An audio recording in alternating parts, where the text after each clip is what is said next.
কেউ বিএনপির নাম ব্যবহার করে কোনো অপকর্ম করতে চাইলে তাকে ধরে আইনে হাতে তুলে দিন। একটি সভ্য এবং গণতান্ত্রিক রাষ্ট্রে পুলিশ অপরিহার্য। পুলিশ জনগণের শত্রু নয়।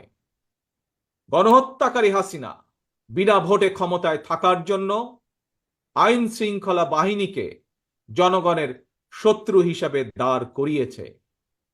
তবে আমি বিশ্বাস করি, বিএনপি বিশ্বাস করে, বাংলাদেশের গণতান্ত্রিক রাজনৈতিক দলগুলো প্রত্যেকে বিশ্বাস করে, পুলিশের ভেতরে একটি চক্র ছাড়া অধিকাংশ পুলিশ কর্মকর্তা এবং সদস্য চাকরিবিধি মেনেই, দেশের আইন কানুন মেনেই দায়িত্ব পালনের চেষ্টা করছেন। হাসিনার পালনের পরে বর্তমানে খুব সুকৌশলে একটি চক্র পুলিশের মনোবল ভেঙে দেওয়ার ষড়যন্ত্রে লিপ্ত হয়েছে। পুলিশকে অকার্যকর করে দেওয়া গেলে দেশকে অস্থিতিশীল করা সহজ। ধর্মীয় সংখ্যালঘু জনগোষ্ঠীর মনে নিরাপত্তাহীনতা সৃষ্টি করা সহজ।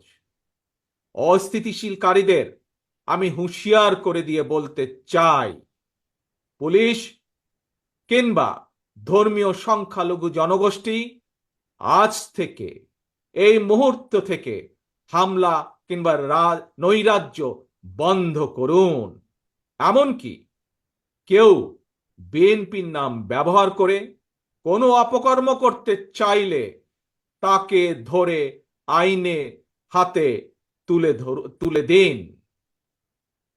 কোনো পুলিশের বিরুদ্ধে কোনো সুনির্দিষ্ট অভিযোগ থাকলে সংশ্লিষ্ট কর্তৃপক্ষের কাছে যথা নিয়মে অভিযোগ দায়ের করুন। দেশবাসীর প্রতি আমার বিনীত আহ্বান, কেউ দয়া করে নিজের হাতে আইন তুলে নেবেন না। প্রতিহিংসা, প্রতিশোধে লিপ্ত হবেন না দয়া করে।